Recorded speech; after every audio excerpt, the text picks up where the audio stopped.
अस्सलाम वालेकुम dear first year. आज हमारा टॉपिक है सकाफ़त। बच्चे ये चैप्टर पेपर के पॉइंट ऑफ व्यू से जो है बहुत ही इम्पोर्टेंट चैप्टर है। इसके आपने जो भी इसकी जो मेन टॉपिक्स हैं जो कि हमारे शॉर्ट सिलेबस के स्मार्ट सिलेबस के मुताबिक हैं वो आपने अच्छी तरह याद करने हैं। इसमें से मस्त सवाल आया करता है पेपर्स में।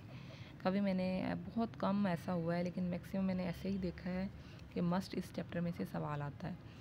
अच्छा, अब हम देखते हैं कल्चर कहते किसे हैं। ठीक है, मुख्तलिफ़ राइटर्स ने मुख्तलिफ़ अंदाज में इसकी तारीफ़ें दी हैं। सिंपल अंदाज में मैं पहले आपको बता दूं, जो माशरे में रहन सहन के जो तौर तरीक़े हैं वही हमारी सकाफ़त कहलाते हैं।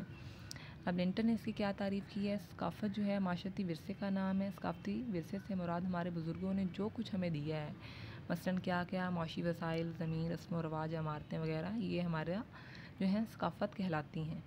हर्स्कोविट्ज़ के मुताबिक इंसानों के बनाए हुए माहौल को सकाफ़त कहते हैं। यानी इंसान ने जो चीज़ भी माशरे में क्रिएट की है वो हमारी सकाफ़त में शामिल है। उसमें हर कुछ आ जाता है, ये बिल्डिंग, उसमें हमारे रस्म व रवाज, आदात, हमारे लिबास, खुराक, सब चीज़ें आ जाती हैं।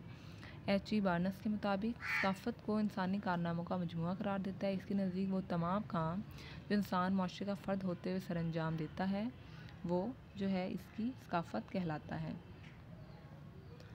आगे है बच्चे, टाइलर ने इसकी क्या तारीफ़ दी है। सकाफ़त वो पेचीदा कुल है जिसमें इल्म, अकीदा, आर्ट, इखलाक जो है, रस्म व रवाज, इक़दार और दूसरी वो तमाम सलाहियतें शामिल हैं जिनका हसूल इंसान माशरे का रुकन होने की हैसियत से करता है।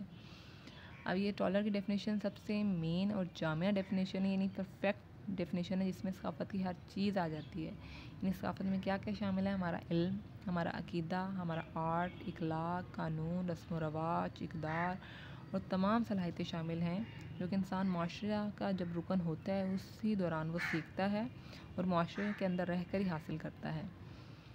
Culture is that complex whole which includes knowledge, beliefs, arts, morals, laws, customs and any other capabilities and habits acquired by a man as a member of society। आगे हार्ट एंड हेड ने इसकी बड़ी अच्छी तारीफ़ की है। हर वो चीज़ जिसे फ़र्द माशरे का रुकन होने की हैसियत से सीखता और सिखाता है वो माशरे के तमाम अरकान की शमूलियत की वजह से वजूद में आती है। इसे हम सकाफ़त कहते हैं। बच्चे आप इस तरह समझ लें कि जिस तरह के आप जब किसी भी स्कूल या कॉलेज में जाते हैं तो आपको एक सिलेबस दे दिया जाता है कि आपने ठीक है इस कॉलेज में आए हैं तो आपको ये सिलेबस पढ़ना पड़ेगा, इसी मुताबिक आपने चलना है, इसी मुताबिक आपका पेपर होगा। ठीक है, अगर आप ठीक है इसके मुताबिक पढ़ेंगे तो आप फर्स्ट आएंगे, पास हो जाएंगे, नहीं होंगे तो आप जो है इस कॉलेज से आपको निकाल दिया जाएगा। इसी तरह जब एक इंसान माशरे में पैदा होता है तो उसको सकाफ़त एक सिलेबस की तरह दे दी जाती है।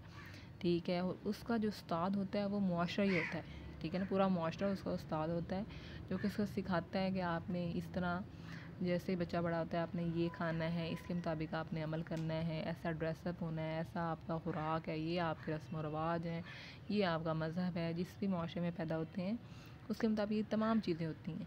जो लोग उस मुआशरे के तौर तरीक़ों और रस्म व रवाज के मुताबिक अमल करते हैं वही मुआशरे में चल सकते हैं। जो उसके अगेंस्ट जाएंगे, गलत काम करेंगे, जो कि इस मुआशरे में नहीं है, तो फिर वो उस मुआशरे का हिस्सा नहीं रहते।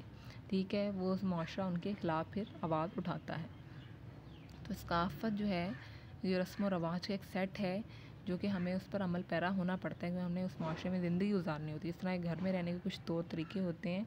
ठीक है, तो इसी तरह माशरे में रहने के जो तौर तरीके और रस्म व रवाज को हम सकाफ़त कहते हैं। ओके स्टूडेंट्स, अल्लाह हाफ़िज़।